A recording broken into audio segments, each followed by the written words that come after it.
Welcome to Lunar Lullabies. We dive into the comical world of our Stone Age ancestors, where the steppes buzz with wind, and people learn to live while laughing at themselves. This hour belongs to the tale ancestors and funny fancies, a light historical adventure with humor, perfect for an evening unwind. Subscribe if you're not with us yet, and let me share their playful attempts. This is the late Paleolithic, around 30,000 years ago. In the steppes lived hunters with flint spears, gatherers who loved experiments, and fishermen scared of their own shadows. They believed in moon magic, crafted jewelry, painted on cave walls, invented music, held rituals, predicted weather, tamed birds, and played the first games. But their efforts always ended in laughter. Shaman rituals spooked the tribe, jewelry broke apart, and music caused panic. This story is about their funny fancies that led to early discoveries. Close your eyes, imagine the crackle of a fire and the scent of smoke, and let me guide you through their adventures. May these ancestors lull you to sleep with their chaos. Let's begin. Chapter 1. Moon Magic. The night wrapped the steppe in a dark embrace, the full moon glowing like a giant pearl above the horizon, casting a silver light over the grass. The gatherer, her basket brimming with dried herbs, sat by the fire, her eyes fixed on the lunar glow. She'd heard whispers among the tribe that the moon held magic, guiding their dreams and hunts, and she decided to harness its power. Proclaiming herself the tribe's first shaman, she announced a ritual to ask the moon for luck, her voice trembling with excitement. She waved a branch over the fire, tossing handfuls of herbs into the flames, expecting a mystical sign. The fire hissed, and the smoke turned an eerie green, swirling upward in strange patterns. The tribe, gathered around, gasped in awe, their faces lit by the strange light, convinced she'd summoned the moon's spirit. But the magic quickly turned to mayhem. The green smoke thickened, stinging their eyes and filling the air with a bitter scent. Coughs echoed through the camp, and the hunter, his eyes watering,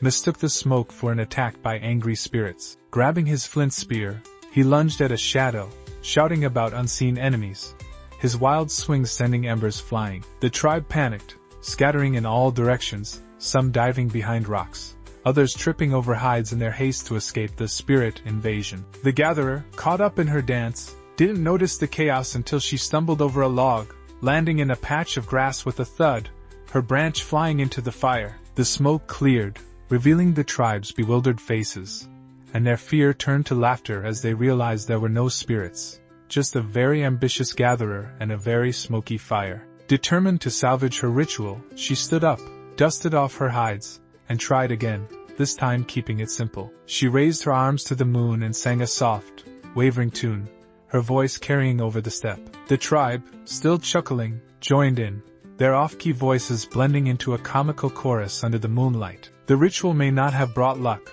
but it brought them together, their laughter echoing into the night. The steppe lay quiet, the fire's glow fading, and the ancestors, through their chaotic magic, felt a little closer to the mysteries of the sky.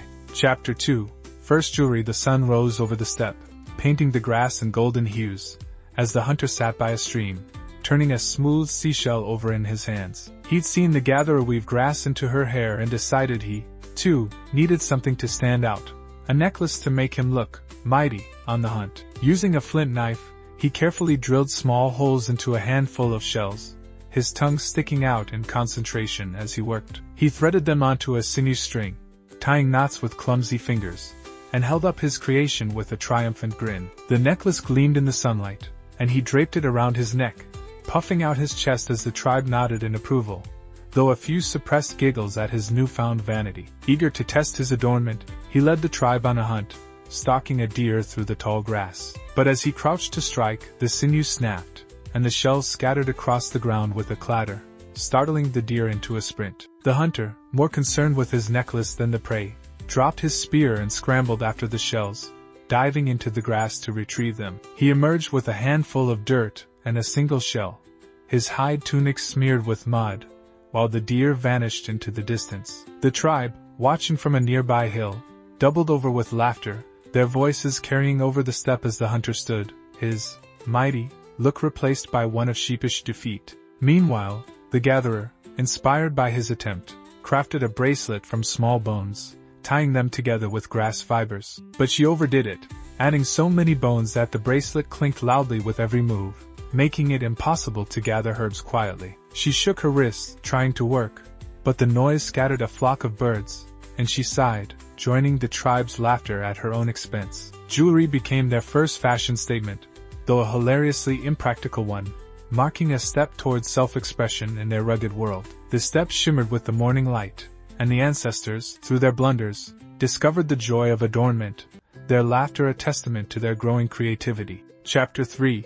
Cave Paintings. The fisherman, seeking shelter from a sudden wind, stumbled upon a shallow cave nestled in a rocky outcrop, its walls smooth and inviting. Inspired by the shapes he'd seen in the clouds, he decided to leave a mark, a painting of a great hunt to impress the tribe. He gathered a piece of charcoal from the fire and began to draw, his hands trembling with excitement. He sketched what he thought was a deer, but the lines wobbled, turning the animal into a crooked stick with uneven legs. Next, he added a hunter, but the figure smeared into a shapeless blob, its spear looking more like a twig. Stepping back, he admired his work, convinced it captured the thrill of the chase. When the tribe gathered to see his masterpiece, they stared at the wall, their silence quickly giving way to laughter. The deer looked like a broken branch, and the hunter resembled a smudge of soot. One of the children pointed, asking if it was a rock, sending the tribe into hysterics. The fisherman, his face flushing, insisted it was art, but the more they laughed, the more he doubted himself. In a huff, he grabbed another piece of charcoal and added a fish, his specialty. But the drawing came out as a lumpy oval, more stone than sea creature. The tribe's laughter grew louder, echoing through the cave, and even the fisherman couldn't help but chuckle at his own expense. Though his paintings were far from masterpieces, they marked the tribe's first step into art, a clumsy attempt to capture their world on stone. The cave became a gallery of sorts, a place where their laughter lingered, and the fisherman, despite his embarrassment, felt a spark of pride. The step outside whispered with the wind, and the ancestors, through their comical creativity, began to leave traces of their lives for the future. The fire outside the cave crackled, its light dancing on the walls, and the tribe settled down, their giggles fading into the night. Chapter 4. Accidental music. The hunter sat by the fire as dusk settled over the steppe, the sky streaked with shades of orange and purple. Bored, he picked up a small rock and began tapping it against a hollow log, the rhythmic thump echoing softly in the quiet evening. He grinned, enjoying the beat, and tapped faster, creating a steady pattern that made his foot stomp in time. He imagined it as a call to the spirits, a sound to rival the gatherer's moon ritual, and he lost himself in the rhythm, his head bobbing with pride. But the tribe, hearing the sudden noise, interpreted it far differently. The steady thumping sounded like a warning, a signal of approaching danger, and panic spread like wildfire. The fisherman dropped his net, his eyes wide with fear, while the gatherer grabbed a basket of herbs, ready to flee. Others snatched spears, shouting about unseen predators, their voices a chaotic jumble as they scanned the darkening steppe. The hunter, oblivious to the commotion, kept tapping, until the fisherman, trembling, shouted that a mammoth was coming. The hunter looked up, confused, just as the tribe bolted, some tripping over hides, others colliding in their haste to escape the non-existent threat. Realizing his mistake, the hunter dropped the rock, waving his arms to calm them down. But the tribe was too far gone in their panic. It wasn't until the gatherer, catching her breath behind a rock, noticed the absence of any real danger that the tribe slowed, their fear turning to embarrassed chuckles. The hunter, scratching his head, picked up the rock and tapped again, this time softer, and the tribe, now understanding, joined in, their laughter mingling with the rhythm. Music, born of a misunderstanding, became their new pastime, a way to fill the quiet nights with sound and joy. The steppe glowed with the last light of day, and the ancestors, through their accidental discovery, found a new way to connect, their giggles a melody of their own. Chapter 5.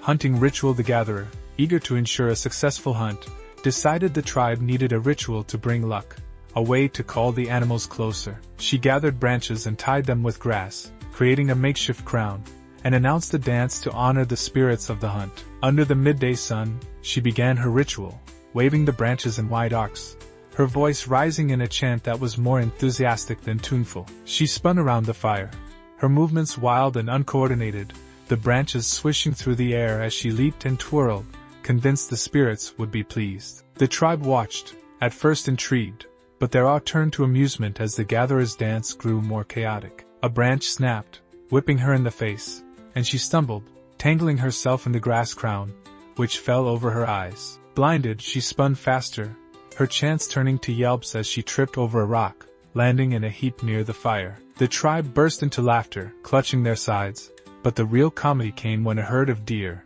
grazing nearby, heard the commotion. Startled by her flailing and the tribe's laughter, the deer bolted, their hooves thundering across the steppe, leaving the tribe with nothing but dust and giggles. The hunter, wiping tears of laughter from his eyes, helped the gatherer up, her grass crown now a tangled mess around her neck. She dusted herself off, insisting the spirits had heard her, even if the deer hadn't. The ritual, though a failure in its goal, became a source of joy, a story they'd retell with chuckles around the fire. The steppe shimmered with heat, the distant deer a reminder of their misadventure, and the ancestors, through their comical attempt, learned that luck couldn't be danced into existence.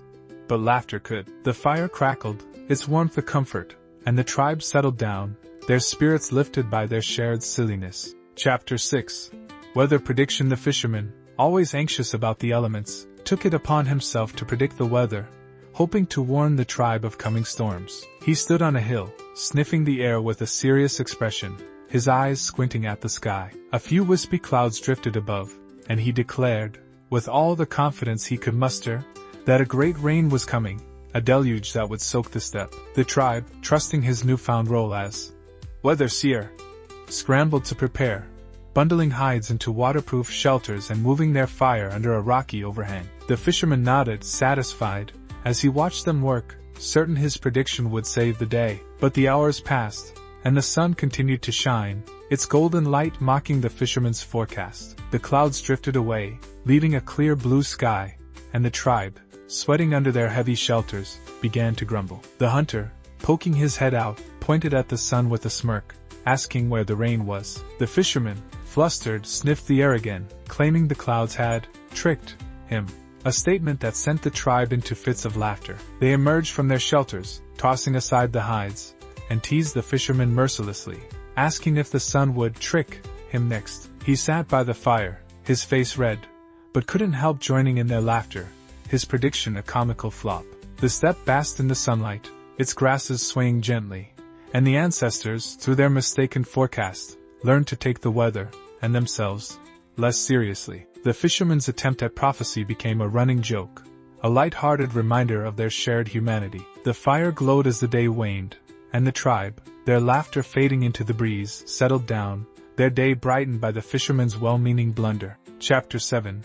Taming Birds. The hunter, inspired by the tribe's earlier success with wolves, decided to tame a bird, envisioning a winged companion to scout for prey. He spotted a crow perched on a nearby tree, its black feathers glinting in the sunlight, and set to work. He held out a piece of meat, waving it temptingly, and the crow, curious, hopped closer, its head cocked. The hunter grinned, imagining the crow soaring above, leading him to deer or rabbits, a perfect hunting partner. The crow snatched the meat and flew back to its perch, eating while the hunter waited, expecting loyalty. But the crow had other ideas. Instead of joining him, it swooped down, grabbed another piece of meat from his pile, and left a gift on his hide tunic, a white splatter that made the tribe burst into laughter. The hunter, his face a mix of shock and disgust, wiped at the mess, only smearing it further, while the crow cawed mockingly from the tree. Determined, he chased after it, waving his spear, but the crow darted through the branches,